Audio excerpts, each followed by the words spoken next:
are in the shower, but we need you in your sleep. Do you let this Yo, welcome to Coast Connection down here in Tampa. Yo, and for everybody out there, if you're down in the Fish Hawk area, stop at Dunkin' Donuts. I told him I'd give him a shout out tonight. So if you ever get up in the morning, you need that strong cup of Java, knock it out. Go to Dunkin'. With that being said, Ashlyn, welcome to the show. What's going on? Thank you. All right, so we're here with Actress Ashlyn Lopez. So, Miss Lady, how are you doing today? I'm good. How are you? Oh, we're doing good. Mike G, how are you, man? He said, what's up? All right, so Ashlyn, we know you're a young actress. You're going through the grind right now of trying to up and become. And I do remember a comment you made many years ago, about probably two, is that you said one day people are going to remember when I win an Oscar. And I remember that comment because I thought that was, I thought that was the right thing to say because, you're going to have your share of haters. You're going to have your share of fans, and you're going to have your share of naysayers. So, yes. So with that being said, how did you get into acting? So a very, very, very long time ago, I was probably about 3. I used to watch these like little kid shows, and I would kind of interact and kind of like recreate the shows. And so my parents were like, oh, we should get her into theater. And so I eventually got into theater, and then eventually slowly I got into film and TV acting.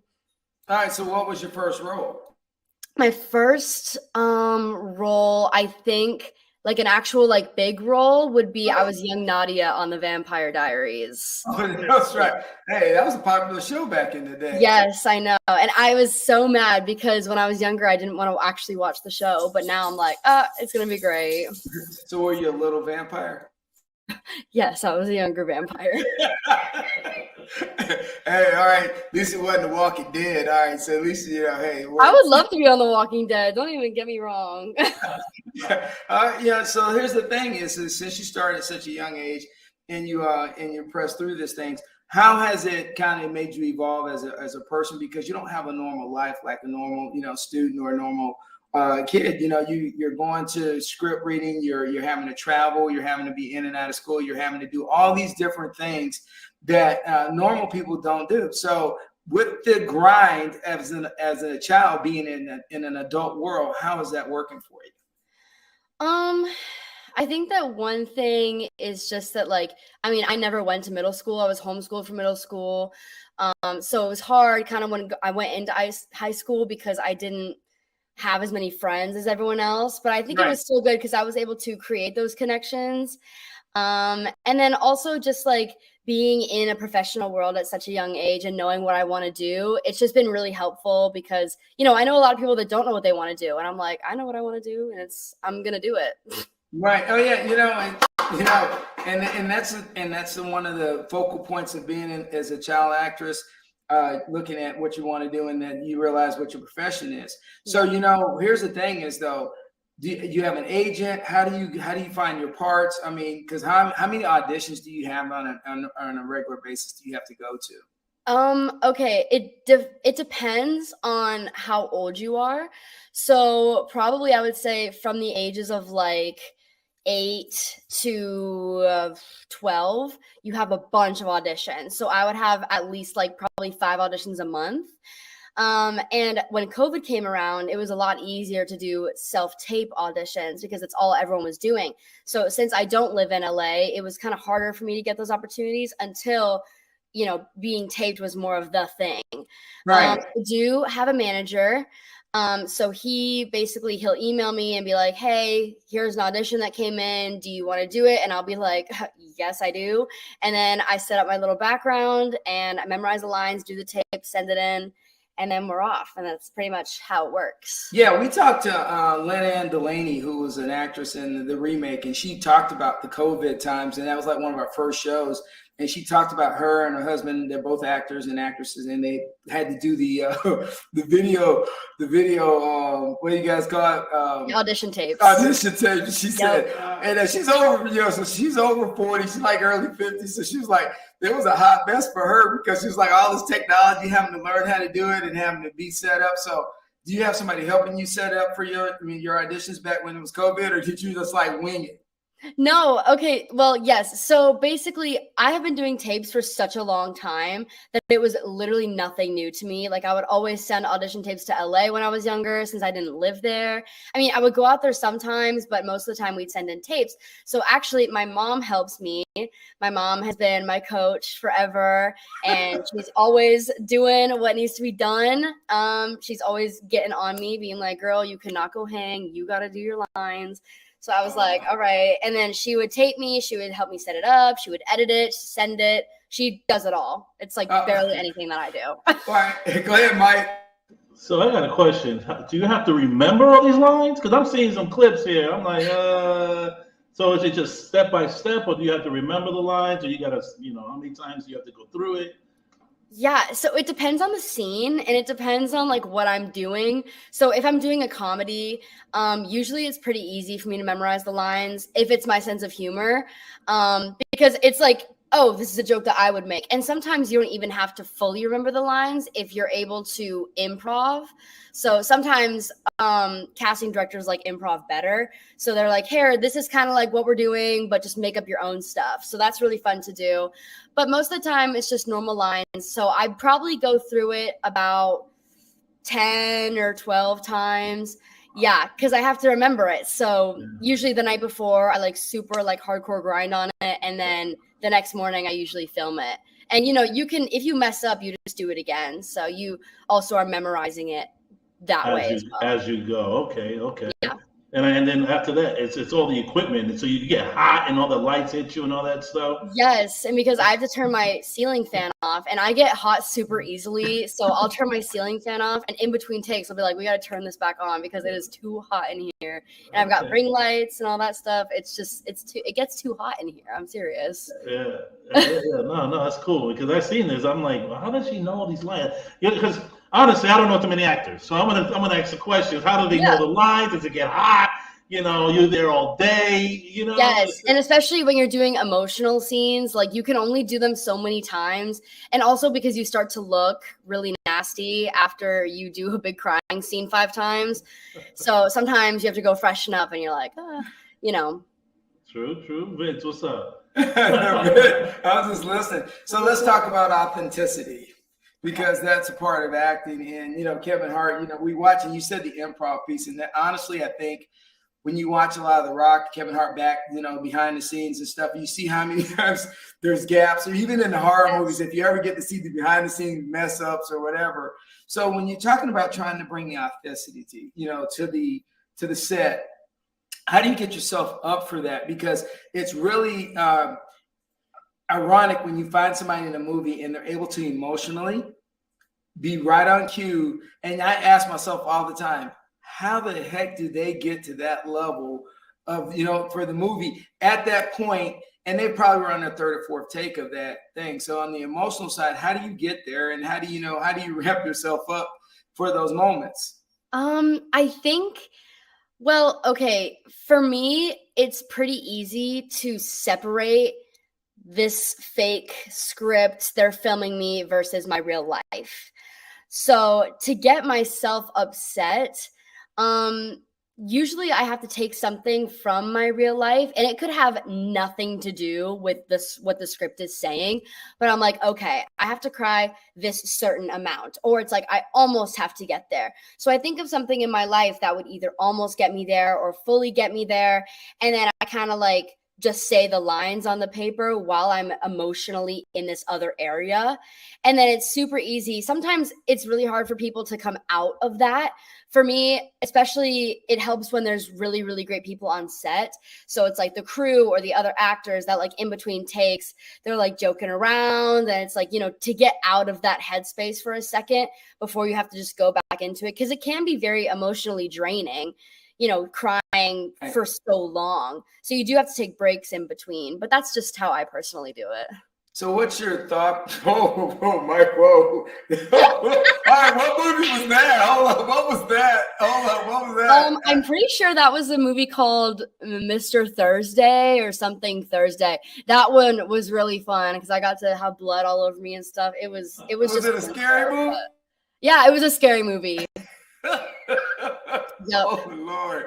All right, so let me ask you this. Well, you are definitely in character there. So, so let me ask you this question. Where do you hit the point where you don't, like we hear a lot of actors right now these days, they want to, and Will Smith talked about it, and Heath Ledger and many other actors talking about going into deep character. Do you think that's good or bad, or has people ever talked to you about, you being the character, actually kind of living like people that want to do war movies, they actually go start living like on the military base, they start, doing those things like the guys for 300, they literally put themselves into like a regiment for 6 months, even before they started filming the movie, to just be in that character. So they were deep into that military mind frame. So how often do you have to like get prepared, like months before you actually start filming? There's actually a phrase for that. It's called method acting. There's like, it's just more of a personal preference, I think. It also depends on the character. So like, I know Johnny Depp does it, but for like Willy Wonka or Captain Jack Sparrow, those are very character-y, kind of cartoony, I guess I would say. I personally have never really played a character like that, but I think that I would try to kind of keep them separate. I don't think I would really want to be the character all the time. The only time that I've ever done something like that was one movie I had to have an English accent. And so I talked in an English accent. I want to hear. Go ahead. Okay. Well, you're putting me on the spot. Hold on. Wait, give me something to say. Oh, all right. So, hello, everyone. Hello, everyone. I'm Ashlyn Jade Lopez, and I have not done a British accent in a very long time. Oh. You're on point. That's a good one. Yeah. Because you look at all the things that you guys do character-wise, emotional-wise. How do you balance all of that with after coming out of being in the studio around some actors, some major actors, and or because here's the thing is, I think people forget they're still normal people. Yeah, they see them on TV or they see them in the movies, and like yourself, and then they don't realize that you still have normal things to do, like you were saying earlier. You're cleaning the house and you're doing this. I think I'm a retired general. Yes, I clean the house. I walk the dogs. Yes.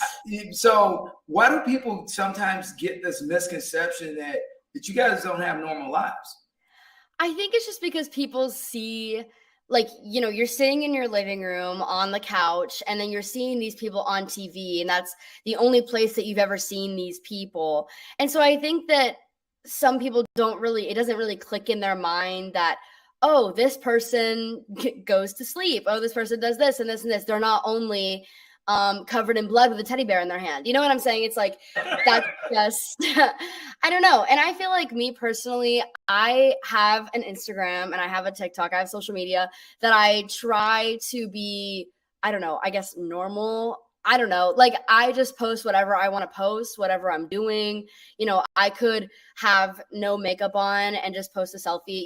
I try to keep it real, and I try not to only post about stuff that I'm like filming or anything, because I know that that's the kind of Instagram accounts that I like to follow. So I just kind of try to do that, I guess.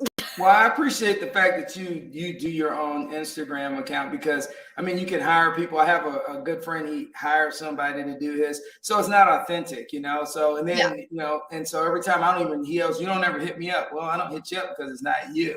Right. I try to answer my own, and Mike G is the same way. So, Mike, what you got, man? Why you over there looking at your bloody teddy bear? I'm looking at the little scenes and stuff. It's exciting. I ain't gonna lie. I like acting. I've always wanted to act, never pursued it, but it's an artistic thing. And you being such a young age, and you just taking it by the horns, So, do you see it going all the way? This is all you want to do? Yeah, this is the only thing that I've really ever wanted to do. It's actually funny because I do sing as well. I actually am in theater at Newsome. It's my last year. We're doing Mamma Mia for the musical. But I do sing, and I have had some people in my family, actually, they're like, why don't you also kind of pursue singing? And I'm just like, I don't know. It's not really for me, in my opinion. I can do it, but it's not what I want my career to be. I think I've wanted to know what my career is like I've known it forever, and it's just the only thing that I've ever really wanted to do. And I plan on taking it all the way. I plan on doing it as a career for sure. So are you gonna do Broadway? I mean, if I got offered to, I would love to do Broadway. It would be something that it would take up a lot of my time, but I think it would be worth it for sure. Well, like Mike, what you got there? Yeah, no, so yeah, Broadway. I mean, it just caught me. I was editing there, but this is a show, so this is what we do. But the thing is, too, no, this just takes me because once again, I don't meet too many young actresses or actors at all. So it just makes me think like, okay, so do they call you for these roles, or do you have to go get it? Like, where do you start? Like, that's what it's like a puzzle to me. Yeah, you're so young, and your manager, and then they call you. They have to call people. You have to take photos. I see a lot of photos. I see a lot of things going on here. So help me here. Help me. Yeah, it's so funny that you asked me that, because actually a lot of people don't really ask that. Like, it's kind of weird to me sometimes because I'm the only one, not the only one that I know, but I know a few other people, but most of the people that I know don't live and do the things that I do. So it's kind of interesting sometimes that people ask me like, oh, how do you do this? And what happens? And I'm like, I know that already. But, basically I have a manager and he emails me.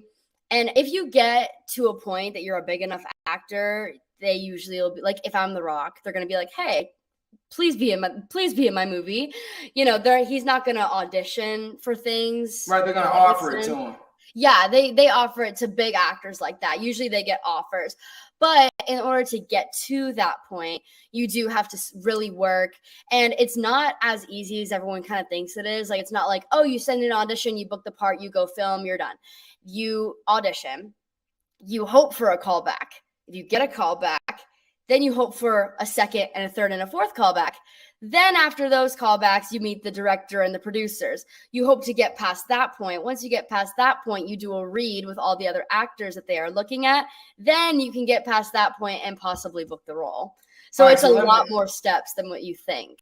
So let me ask you a question, because when you're watching the credits, they talk about the casting director, and then you have other people that are involved in the process. So are you like pretty much in once you get to the casting director, because then that's the person that's going to put you in front of the producer and the director? Do I have it wrong? Sort of. So when you do the first audition, basically the managers and agents send the casting directors your headshots and your reel. So they can look at your headshot and be like, yes, this is what we're wanting, or no, she's too short, she has brown hair, she whatever. So they first pick you with that. Then you do the audition, and sometimes the casting director will see it, but sometimes the casting assistant will see it first. And the casting director is kind of the first step. So once you get past the casting director and you're doing callbacks, that's when maybe the producers and the director is going to come in. That's when you're in like the big dogs. And then you go with the other actors, and that's when you're like, oh, okay, here we go. It's actually going to go somewhere. Oh, okay. And then everybody it becomes a jockeying position of who has the best read. Yes. Because Loki actually he actually auditioned for Thor and didn't get it, and they said you can't be Thor, but you will definitely be a great Loki. Because I saw his audition tape for him to try to be Thor. So I thought that was pretty interesting because I didn't know about it until I saw the behind the scenes thing. That's actually happened to me before too. For Young Nadia and the Vampire Diaries, I actually a few months earlier auditioned for young Catherine, which is another character in the show, and they said no. And for the young Nadia role, they said that they were like, oh yeah, we remember her, we thought of her, and I look a lot more like the person who played Nadia than the person who played Catherine. So That's kind of how that all worked out. So it does happen a lot in the industry, especially if you know people, for sure. Now you're growing up in the industry at a good time, because I messed around with the industry way back in the day. And you're coming up at a good time, because a lot of the things that used to be such a stereotypical for females, and we had this talk with Anne-Marie Johnson, the actress, and Leanne Delaney about it, is that now it's kind of more like, is not that the women and younger women are able to have better opportunities, and it's not a prototype female for all the roles anymore. And I think that's a good thing in the industry that has changed. Yeah. And so your opportunities are a lot better because before you had to be a certain height, you had to be a certain size. It was all this craziness that was brought in from the 1930s and the 40s that literally stayed in place until almost 2000s. Oh, and yeah. So, yeah. And so it's good to see that standardization taken away from this whole process. But in this process, on a serious tip here, what have you learned about people? Ooh, what have I learned about people?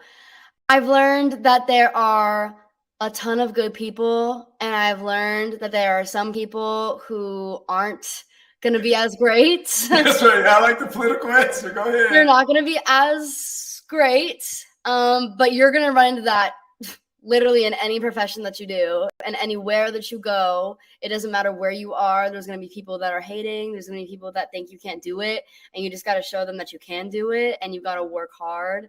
And if you don't work hard, then you're not going to get anywhere. But as long as you work hard, you're going to go. All right, that's right. Hey, Mike, before we get up out of here, man, go ahead, man. You got what you got for Ash, man? It was nice meeting you, actually. It's for real. I'm really. You've been in a lot of movies. She's been in a lot of movies. I can't even listen. It's like a role. So I want you to know you're doing a great job. It's a pleasure meeting you. Hopefully we have you on here again. Don't forget us little people though. Of course. Of course. I already told Mr. Bugs. I was like, Mr. Bugs, there you go. Teacher junior year. No, you keep on doing the job. You're doing a great job. Bless. Thank you so much. If anybody looking for a Hispanic role, call me. Of course. Mike G. All right. First in line, of course. Pleasure meeting you, and keep up with the good work. I appreciate it. Thank you so much. All right. So before we get up out here, and the thing is, as you hit on it here, I want to give you some strong advice as an old person, is to always have a small group of friends.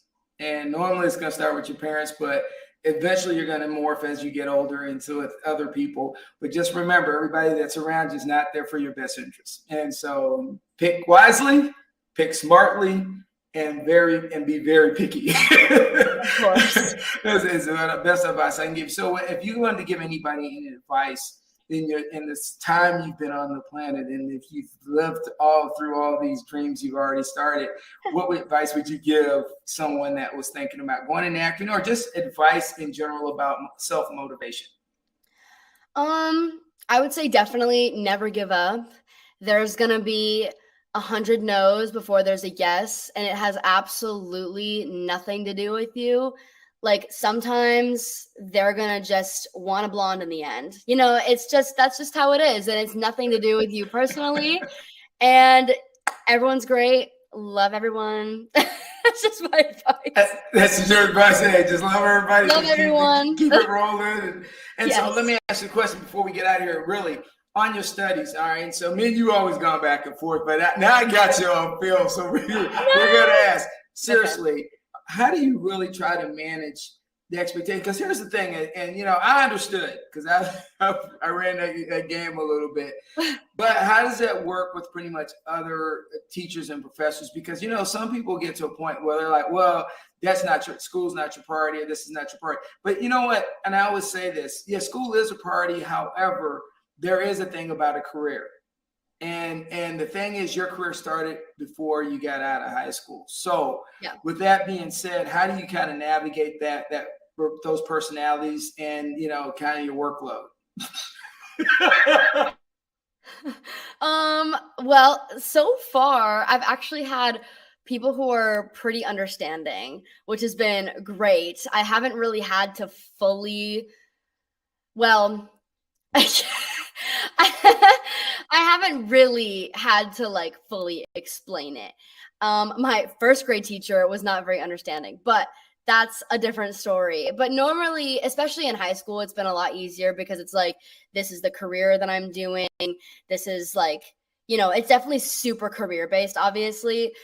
But, sometimes I do have to take my losses when I'm a little late on an assignment or something. And my teacher's like, you had 2 months to do this. What were you doing? I'd be like, I don't know. Fair enough. I was filming this last week, if that means anything to you. But, sometimes it's on me. But they've been very, very understanding. And I think if there wasn't someone who was understanding, I would just be like, Mom, come talk, and then it'll be all handled probably. Get a call in the Eagle. Man. Oh yeah. Eagle One, can you come here? Can you please? Hey, so how much traveling have you done? Because we got 3 minutes. So how much traveling have you done? For filming in particular? Overall. I've traveled to a few other states. I've never been out of the country. Well, for filming. I know, not yet. We're getting there. But I went to Chicago for 3 months to film the Disney movie, which was super fun. I've been to Tennessee. I filmed in California. So I filmed kind of all over the place. Where'd you guys film the Christmas movie? Because that's like a revisit of Groundhog Day, but for Christmas, the old Bill Murray movie. So where'd you guys film that one? That was Chicago. Oh, man, it was cold. It was cold because we were actually supposed to film it in the summer, but then we ended up filming it in the winter. But it's Christmas. It should have been filmed in the winter time. Well, no, because they can pretend to have the snow and we can pretend to be cold. Instead, we had to actually be cold. Hold on. It's 95 degrees, and I'm sweating profusely. Could you put this jacket on? It's a triple fat goose jacket with down and feathers, and you're sweating, but that's all right. We're going to film this like it's Christmas. To be so honest, I would actually much rather have a jacket on when I'm hot than have a tank top on when I'm cold, because I've had to do that. I've had to swim in a river when it was 30 degrees outside. It was crazy. I had to come out of the water every 5 minutes and be in this tent of warmth for 30 minutes at a time. That sucked. I would so much rather have a jacket on and be sweating. So much rather. All right. So before you go, I know you can't talk about it, but are you working on anything currently? I am. Good. So you're staying busy. Yeah. Hey, you got your new ride. You're moving on. But hey, I told you to get rid of that Jeep years ago, but you won't listen to me. And I did. I sold it for folks. Okay. All right. And now you're a businesswoman. Now I'm business. Every day. Of course. Yep. Hey, Ashlyn, it's been great having you on the show. I appreciate you coming on and taking the time out of your busy schedule while you're over here just chilling. So, Mike G, you got anything for our bouncer? We bounce out of here, man. Pleasure meeting you. Keep it up. Good work. Keep it going, yo. Thank you so much. Keep it going, and don't listen to the haters. That's right. Yep. And as me and Mike G always say, guys, again, if you're down in the Lindsay area, go to Dunkin' Donuts. And as me and Mike G always say down here from Tampa, keep it rolling.